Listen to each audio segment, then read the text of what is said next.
মন্ত্রীরা স্মরণকালের নির্বিঘ্ন ঈদযাত্রার দাবি করলেও এবারের ঈদ উল ফিতরের ছুটির 7 দিনে সরকারি হিসেবে সড়কে 92 দুর্ঘটনায় 100 জন নিহত এবং 217 জন আহত হয়েছেন। তবে বেসরকারি সংস্থা রোড সেফটি ফাউন্ডেশনের প্রাথমিক হিসেবে একই সময়ে 268টি সড়ক দুর্ঘটনায় 204 জন নিহত হয়েছেন। আহতের সংখ্যা 6 শতাধিক। প্রাণহানির এই সংখ্যা আগের যে কোনো ঈদের ছুটির তুলনায় বেশি। সরকারি নিয়ন্ত্রক সংস্থা সড়ক পরিবহন কর্তৃপক্ষ বিআরটিএর হিসাবে দুর্ঘটনা ও হতাহতের অনেক তথ্যই নেই। হাসপাতালগুলোতে ঈদের ছুটিতে দুর্ঘটনায় আহত রোগীর ঢল ছিল।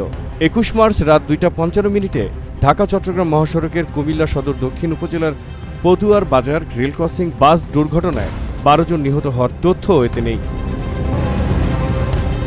সরকারি হিসেবে সারা দেশে আহতের সংখ্যা 217 জন বলা হলেও রাজধানীর জাতীয় অর্থোপেডিক হাসপাতাল ও পুনর্বাসন প্রতিষ্ঠান, যা পঙ্গু হাসপাতাল নামে পরিচিত, ঈদের আগের রাত 12:01 থেকে পরের দিন বিকেল 5টা পর্যন্ত 151 জন আহত রোগী আসেন।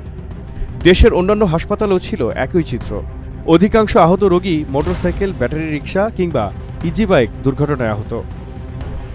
বেসরকারি সংস্থাগুলো সাধারণত ঈদের আগে 7 দিন, পরের 7 দিন এবং ঈদের দিন সহ মোট 15 দিনকে ঈদযাত্রা হিসেবে গণ্য করে। অতীতে দেখা গেছে এই সময়ের মধ্যেই নিহতের সংখ্যা 300 থেকে 400 থাকে।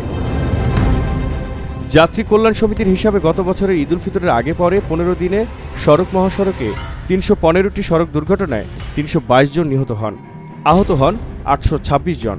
সংগঠনটির পরিসংখ্যান অনুযায়ী 2024 সালের ঈদ উল ফিতরের 15 দিনে 372 দুর্ঘটনায় 416 জন নিহত হয়েছিলেন, যা ছিল এক দশকের মধ্যে সর্বোচ্চ। এবার ঈদের ছুটি শুরু হয় 17 মার্চ। 7 দিনের ছুটি চলে 23 মার্চ পর্যন্ত। গত মঙ্গলবার 24 মার্চ অফিস আদালত খুলেছে, তবে অধিকাংশ বেসরকারি প্রতিষ্ঠান, কলকারখানায় এখনও ঈদের ছুটি চলছে। 28 মার্চ শনিবার থেকে সবকিছু খুলবে। এই হিসেবে ঈদযাত্রা এখনও চলছে। রোড সেফটি ফাউন্ডেশনের নির্বাহী পরিচালক সাইদুর রহমান জানান, 17 মার্চ দুপুর থেকে 24 মার্চ দুপুর পর্যন্ত 7 দিনে অন্তত 268টি সড়ক দুর্ঘটনায় কমপক্ষে 204 জন নিহত হয়েছেন। এই সংখ্যা একেবারেই প্রাথমিক। ঈদের ছুটির কারণে অফিস বন্ধ থাকায় অনেক তথ্য এখনও পাওয়া যায়নি।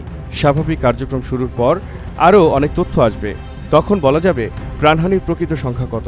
তবে যে আভাস মিলছে তাতে প্রাণহানির রেকর্ড হতে পারে এবারের ঈদযাত্রায়।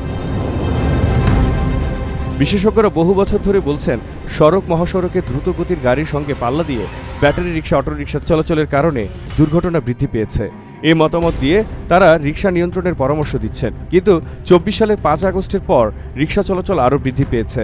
ব্যাটারি চালিত এই যানবাহনের প্রকৃত সংখ্যা কত তা এখন আর কেউ জানে না। ধারণা করা হয় অন্তত 15 লাখ ব্যাটারি রিক্সা চলে সারা দেশে। কারো কারো দাবি সংখ্যাটি 40 লাখ। অন্তর্বর্তী সরকার সিটি কর্পোরেশন এবং পৌরসভা আইনে সংশোধন করে ব্যাটারি চালিত যানবাহনকে নিবন্ধনের মাধ্যমে বৈধতার সুযোগ দিয়েছে। বাংলাদেশ প্রকৌশলী বিশ্ববিদ্যালয়ের অধ্যাপক ডক্টর হাদিউজ্জামান বলেছেন, দ্রুতগতির যান চলাচলের উপযোগী সড়ক মহাসড়কে একই সঙ্গে যতদিন ব্যাটারি রিক্সা, ইজি বাইক, অটোরিকশা চলবে ততদিন দুর্ঘটনা ঠেকানো যাবে না। এসব যানবাহনের সামান্য নিরাপত্তা ব্যবস্থা নেই। বাস, ট্রাকের মতো বড় যানবাহন ছাড়াও মাইক্রোবাস, পিকআপের মতো মাঝারি যানবাহনের সঙ্গে সাধারণ সংঘর্ষেও ভয়াবহ প্রাণহানি হচ্ছে।